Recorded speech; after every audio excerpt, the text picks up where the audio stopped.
From parents and families to our Parent Connection series, today's topic of discussion is nutrition tips for parents. So we have a special guest with us today. Her name is Maria, and she's from Wellcare, and she is our certified educational health specialist.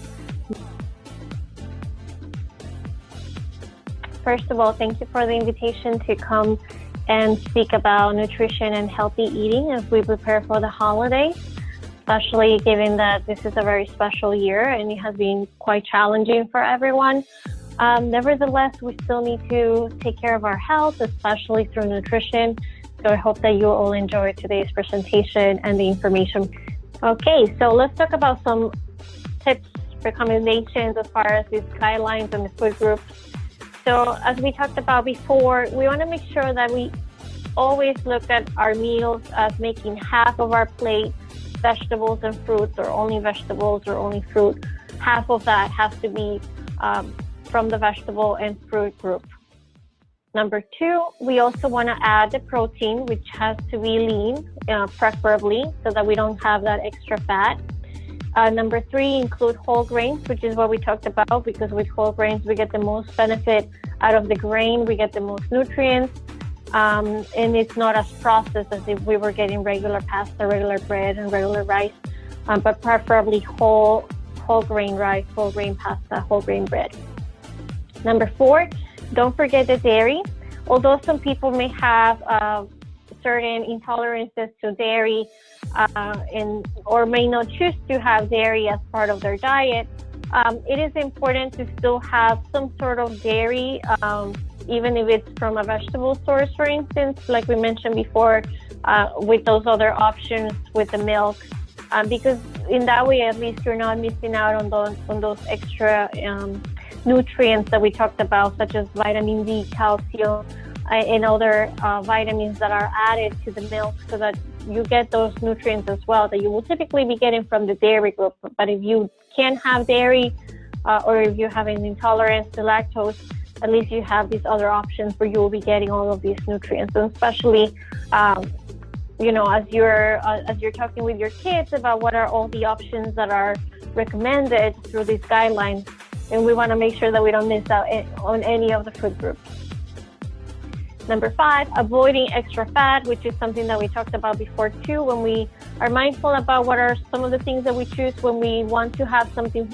These are some tips for parents who have obviously maybe a hard time trying to figure out what are some of the snacks that we could get for kids. So why don't you save some time by slicing some of those vegetables that you may have a hard time already trying to convince your kids to eat. So saving time by having already some sliced tomatoes, cucumbers, peppers, colorful stuff, and it's already perhaps in the fridge. You store them, and then when they want a snack, you could pair it up with some hummus or with a little bit of yogurt, in substituting for something that they will want, or maybe with some crackers, and just having the vegetables already handy for you. Another option, number two, mixing it all up.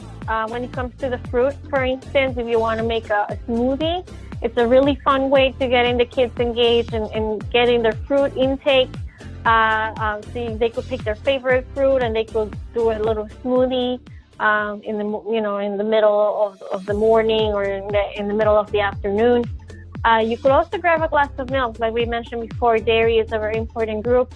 It doesn't necessarily have to be regular milk. It could be almond milk or any of the other milks that we talked about before, so that they get all of those nutrients such as calcium, vitamin D, vitamin E, that have been added to milk. Number four, always go for great whole grains. So if you want to give them a little bit of popcorn, crackers that are from whole grains, and any type of cereal, oatmeal, as long as they're whole grain, that will be a great to give them. Number five, nibble on lean protein. So like we mentioned before, protein, it's definitely one of the most important food groups that we all have to have. But when it comes to that, we want to make sure that we're also giving the kids lean protein, or if we want to go for some peanut butter or some seeds, anything like that that comes from the protein food group that they can label on. Number 6, keep an eye on the size. We tend to give kids a lot of what they ask for, but we have to be, that's not necessarily a bad thing, but we also want to keep an eye on the size when it comes to certain things that we may be giving them that may be too much for them. And this especially comes out to when we're giving them things that may have added things, such as just added sugars or sodium or fat. Fiber is not important. False. True or false? False. That's false, yes. Fiber is actually very important because fiber helps with our digestion. It helps us absorb our nutrients.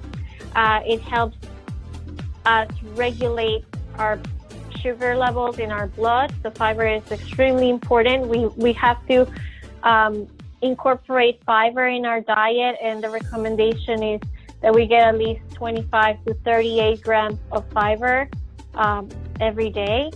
And so the best way to do that is obviously getting all of those whole grains, but also we will find a lot of fiber in vegetables and fruit, especially if we don't peel them, and we get all of that fiber.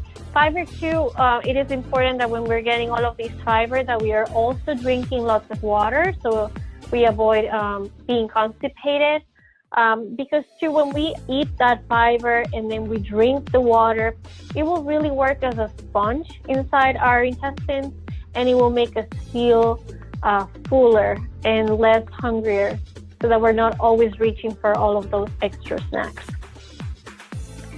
Okay, number 4, you need to watch portion sizes only when eating at home, not when you go out. If you go out or if you're ordering takeout, you're eating out, you don't need to worry about any portion sizes, or the weekends. False. True or false? False. That is false, yes. That is false because it is true that we may tend to overeat a little bit more, during certain days of the week, especially if we are, if we're not cooking and we decide that we're ordering something from, outside, or we're going outside to eat, that we don't need to worry about the portion size. It's whatever they serve us. But we always have to be mindful of the portion size, because remember, portion size is not the same thing as serving size. So we will not know how much is in the portion unless we have control of it. Number 5, the outside aisles of the grocery store are the best places to shop. Is this true or false? That's a hard question. I think it depends on the layout of the store, but you think it's true? It depends on the layout of the store, yes. That is true, the layout. I see some mixed reactions. Wendy said yes. Usually the fruits and vegetables are on the outside, so then it would be true for this portion. That's what I was thinking. So for this question, when we think about the typical layout of a supermarket or a grocery store, you will always find the things that we need the most, just for the purpose of all of the food groups that we talked about, in the peripheral area of the supermarket or the grocery store. And typically what's inside in the inner aisles is everything that's canned, processed, it comes in a package, it's not fresh.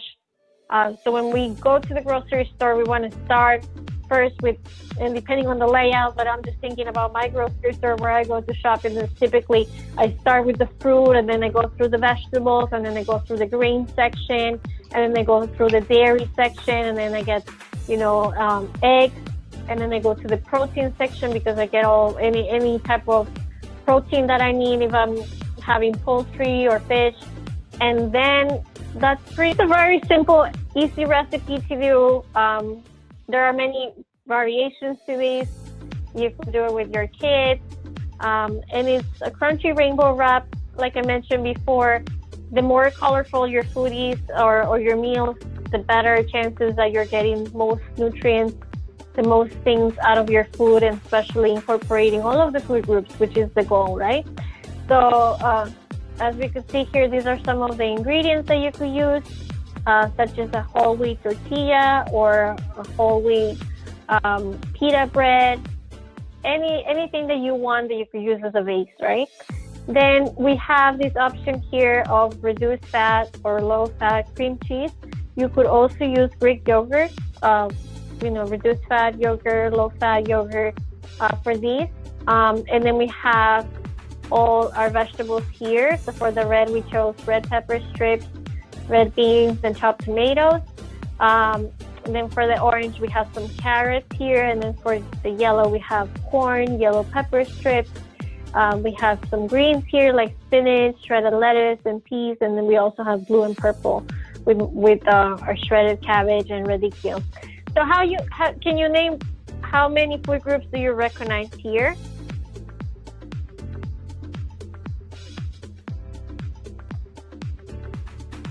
4. Have we covered all the food groups that we talked about? Okay, so somebody says 4. What are we missing here? Are we missing anything?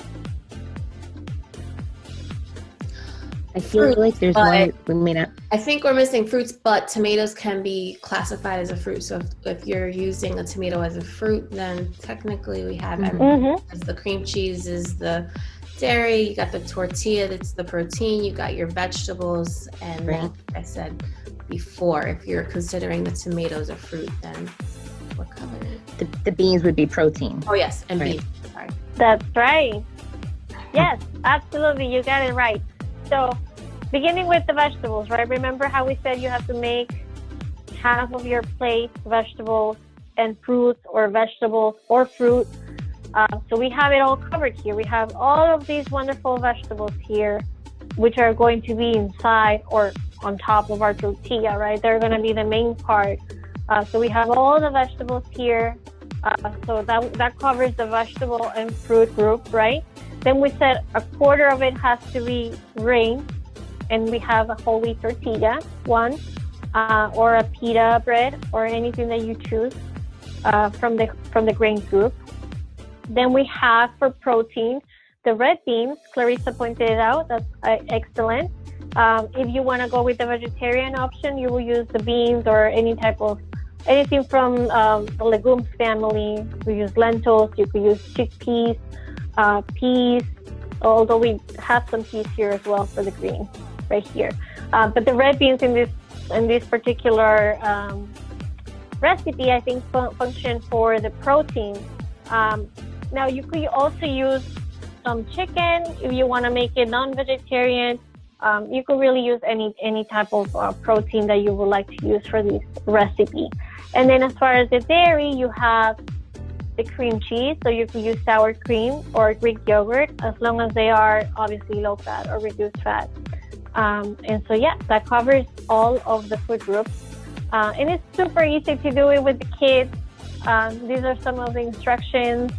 As you can see there, you lay your tortilla flat or your pita bread, you spread some of that cream cheese or yogurt or sour cream onto the tortilla, and then you pretty much just put all of the vegetables that we chose, make it look very colorful and almost like a rainbow, so that we are having all of that extra color there from all of those vegetables that we chose. And you roll it up, and you could cut it in half for the kids if they don't want to eat the whole thing.